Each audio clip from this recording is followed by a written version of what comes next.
Hey, this is Mike from the Run Testers, and in this video we're going to be giving you our multi-test review of the Garmin Instinct Crossover. So myself and Nick have both been testing the Instinct with analog hands, and we're going to give you the things we loved about this watch and maybe didn't love so much as well. First we'll get into the key details about what you can expect from the Instinct Crossover, then we'll get into the run test and we'll give you our verdict on whether runners should buy the Garmin Instinct Crossover.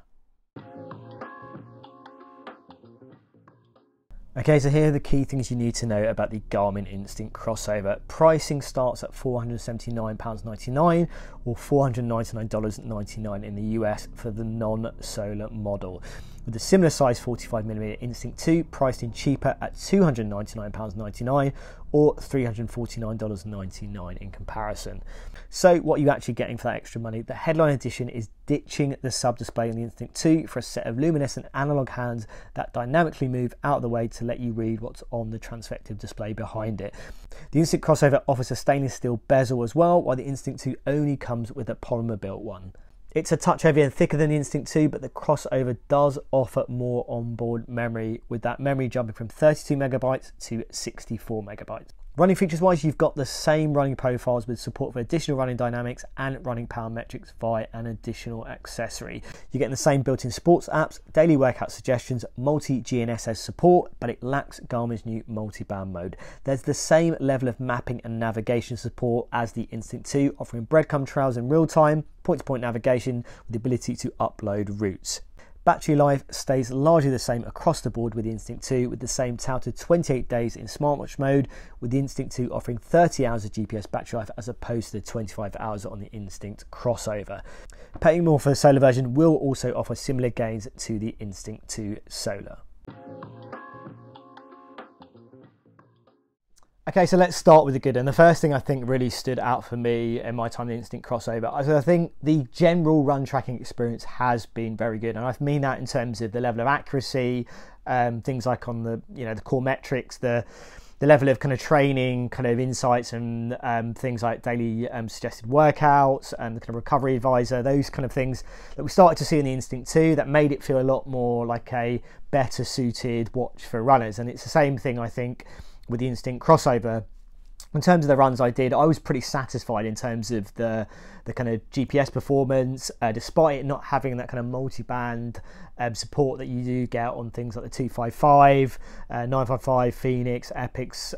So there's other watches there, and there's cheaper watches that do offer it. So maybe it's a little bit surprising a new watch doesn't have that support now that it's kind of rolled out on across the range in Garmin's watches.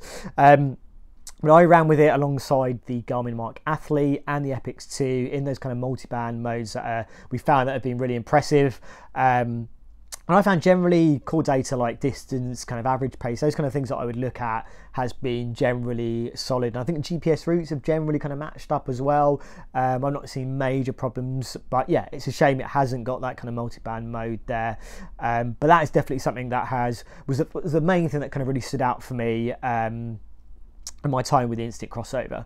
So the second thing I think really stood out for me in my time with the Instinct Crossover from a kind of positive point of view is that it is a very comfortable watch to wear 24/7. During runs, I've worn it to kind of track sleep as well. During the day, it's been absolutely fine. It is a little bit thicker and a touch heavier than the Instinct 2. Obviously this is similar to the 45mm version, but it's not a kind of difference that I would say I really noticed. I think if you want a watch to wear kind of continuously, as I said, you can, it's got the same waterproof rating as well, and I've swum with it as well and had no problems.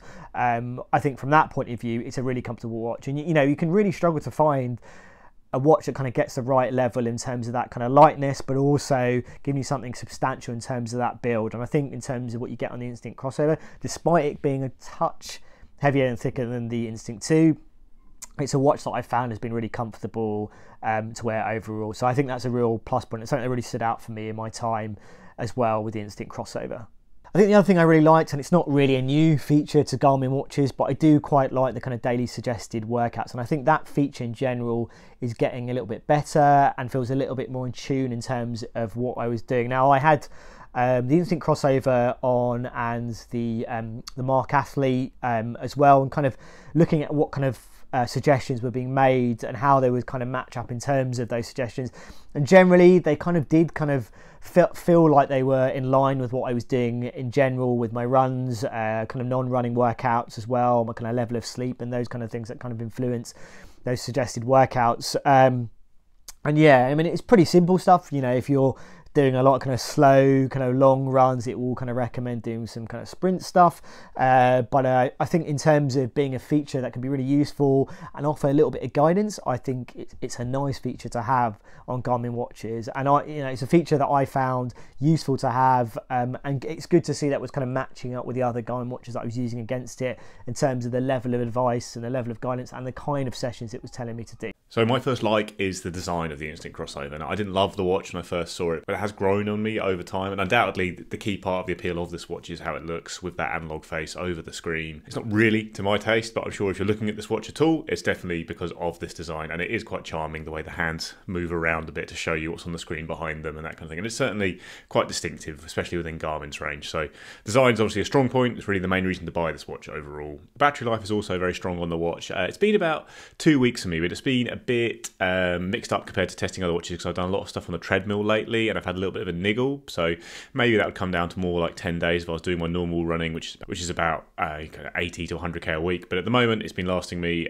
2 weeks pretty comfortably. That's with basically no sun at all here in the winter, so battery life will be a strong point of the Instinct Crossover, as you'd expect pretty much from any watch in the Instinct range. I also was quite impressed by the amount of training analysis on the watch. Days are gone when if you went for an Instinct you wouldn't get any of the training analysis that you get on the Forerunner range from Garmin. You've got VO2 max here, but actually you've got a lot more than that. You've got things like heat acclimation, training status, race predictor, all the stuff you'd expect from Garmin here. It's not quite as advanced as you get on the top Garmins. You haven't got things like training readiness. There's a good amount of data analysis here to dive into, and you get suggested workouts and that kind of thing. Obviously, that's a strength across the Garmin range, including other Instincts, but it's nice to see it again on the Instinct Crossover. Dislikes. Having said, I like the design. It grew on me a bit. The screen is pretty cluttered and it is quite hard to read at times, even with the hands dancing around to try and show you what's going on behind them. Like on the run, getting your stats at a glance is a little bit harder this watch than most watches. Trying to navigate with it is a bit harder as well. The screen is also set quite far back from the front of the display. All in all, it's not that easy to use, I think, compared to some other watches, including just the Instinct 2. It's not a nightmare. You can still get used to it and read it quite easily, but it's just a bit cluttered with all the stuff going on the front of there, and it's not something that appeals to me that much. Also, it's annoying that it doesn't have multi-band GPS. This is available on the Garmin Forerunner 255, which is a cheaper watch in Garmin's range. So, this is the outdoor adventure watch. It should have Garmin's best GPS, in my opinion. And all systems on GPS is pretty good, but definitely using this watch alongside the Garmin Epix 2 with multi-band enabled, you can see more accurate moments on the runs I've done with it, like just little cut corners, that kind of thing. It all adds up, and if you're really into accuracy and you want a watch to take into the great outdoors, I think you should have the option of dual-band GPS. I'm surprised it's not on the Instinct Crossover. Also, I'm not entirely sure how this would work on this display, given that I've already complained about how cluttered it is, but getting full maps onto an Instinct watch would be amazing. It is a watch, like I say, built for great outdoors, and with this more premium Instinct in the range, it's coming in above the Instinct 2, there's not actually a lot here in terms of software that really separates it from the Instinct 2, and putting maps on it, I think, would have been a really exciting move for the range and really made the crossover stand out within it. It's just another reason to look outside this range within Garmin, because the price is similar to the Forerunner 955 that does give you all those great mapping features. And the last dislike is the price is too high, but we'll cover that in the verdict. Okay, so into the bad, and unfortunately there's definitely more bad to talk about than good based on my experience with the Instinct Crossover. Now I'm going to go in on the headline difference between the Instinct Crossover and the kind of other Instinct watches, and that is the analog hands. Now, for me, the analog hands didn't really work for me. If anything, they always felt like they were a little bit in the way in terms of kind of my experience day to day of using it. I think you can look at the first screen that you will look at, when you look at this watch, and that is the watch face. Now, if you put a nice kind of digital watch face in the background with kind of loads of widgets and complications, then, the hands are generally, or can be most of the times, in the way of that bits of information. So for me, straight away, those alarm bells in terms of the experience and how intuitive this is. The hands and the kind of display that you're getting here work in combination. Other things I would say, the experience of kind of when I'm out and kind of doing runs with this watch.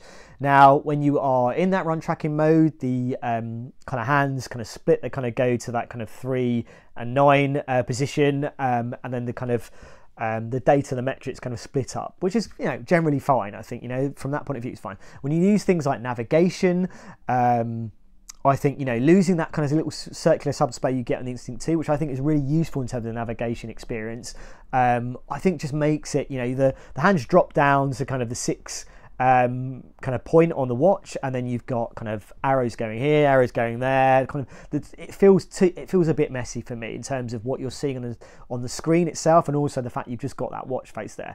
Now, if you get a notification come through, you've got that at the bottom. You know, if you have those enabled, and I generally do, then you've got that cutting into the display as well. So it feels like there's a lot going on there. In terms of when you're using this watch. Other thing I found is that, you know, when you're going through menus, it kind of splits the kind of essentially splits the screen when it goes in, and you can basically see menus below and options below and above that screen. Now, for me, that caused one problem on one occasion where I went to do a track session. I had the Garmin Epix 2 on my other wrist. Now, the way the screen is split, a quick glance at it, I thought I had selected the track run mode. I hadn't. I'd tracked the pulsing mode, which was directly below that setting. So when I went out, I kind of just let the watch track that session. I came back, it tracked it as a pulse rim. Now, not everyone's going to have that problem, but I think ultimately there's an issue from a performance point of view as well, which kind of leads me into my kind of next not so great thing about the Instinct Crossover. And that is, I definitely think there is some performance issues here, or something that's a little bit sluggish or a little bit off in terms of software. Now, it has got more memory than the Instinct 2. I think it's gone from 32 megabytes to 64 megabytes. So there's more storage capacity ultimately there, and it should, in theory, give a similar performance. But I found a couple of elements where I think the start button is a little bit slow to respond. I think particularly when you are kind of starting a workout, I think when you are selecting things, it just takes a couple of extra seconds for me to kind of select things, and I think that can cause problems. The kind of the problems I've seen when I've maybe accidentally pressed something or not realised I haven't selected a workout or started the workout tracking as well. And I think generally in terms of saving workouts as well, kind of the longer runs I did, it took a little bit longer to kind of save. You know, generally the short runs it was fine, it would save it pretty quickly. The longer runs, you know, and most Garmin's will take a little bit longer to kind of process that information and save it and sync it, but it definitely felt noticeably a little bit longer on the Instinct Crossover, particularly when you know, my experience of using the Instinct 2 as well.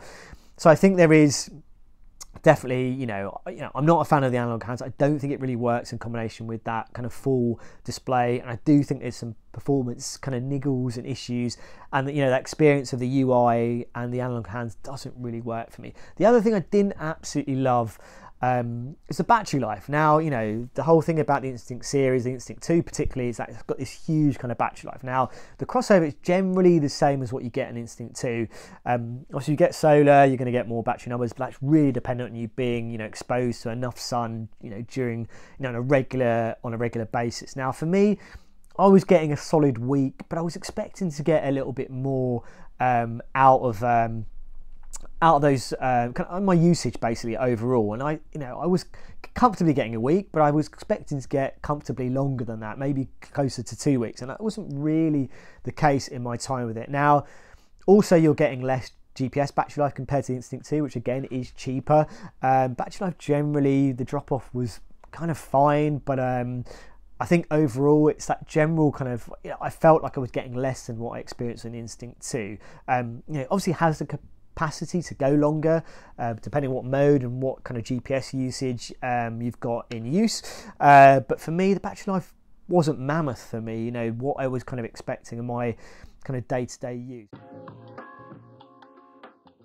So the Garmin Instinct Crossover offers a lot of Garmin's best stuff in a very distinctive design. I think it's a pretty niche product. It's a niche almost within a niche, but if you do like this design, there is a very good watch here that does all of Garmin's usual stuff really well, with this analog face and the, you know, quirky dial and all that. So if you're into the design, you're going to get backed up by some good performance here. The price is really high though. I think it's just too high. I mean, compared to the Instinct 2, you're getting, you know, which is often in sales as well, there's not really a lot here that separates it apart from the design. Like, there's that slightly upgraded GPS accuracy, but really software features, the Instinct 2 matches the Crossover pretty well, so you're just paying for that design, which, like I say, is quite annoying at times because the hands get in the way of things you want to see. So yeah, for me the obvious choice out of these is the Instinct 2, which is already, you know, quite a nice design, so you've really got to love this analog face to upgrade from the Instinct 2 in my opinion. And if the design's not a big fuss for you, I think there's definitely watches in Garmin's range that offer more in terms of features for runners. Obviously the Forerunner range is more aimed at runners, and the 255 has better GPS.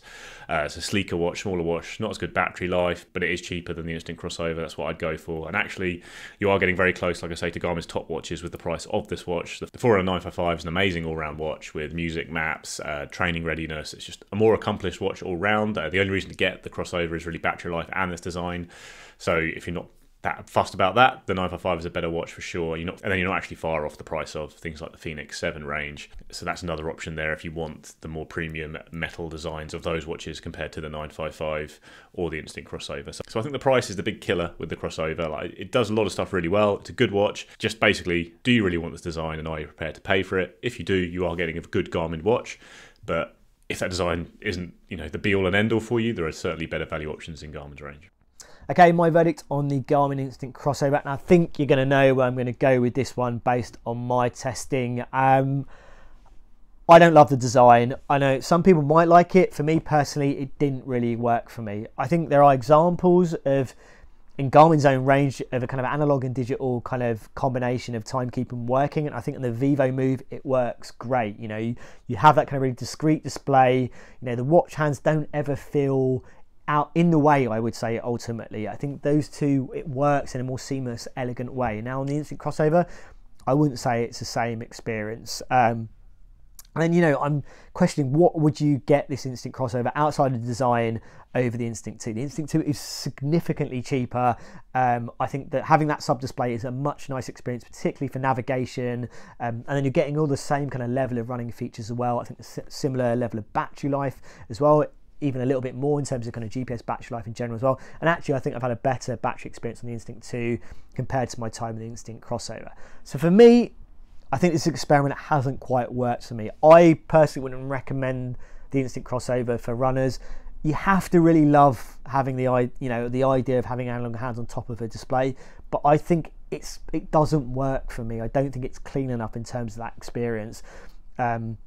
And if I had to pick an Instinct model, I would go for the cheaper Instinct 2. And I think, you're getting a similar level of run tracking and kind of metrics and the kind of experience you're going to get on the Instinct Crossover for less money. Okay, so there you have it, a not so glowing review of the Garmin Instinct Crossover in terms of being a strong option for runners. Now, if you've got any questions about this watch or anything that we haven't covered in this video, do let us know in the comments. As always, like and subscribe, hit that little bell to find out about our latest videos, and yeah, we'll see you for the next Round Testers video.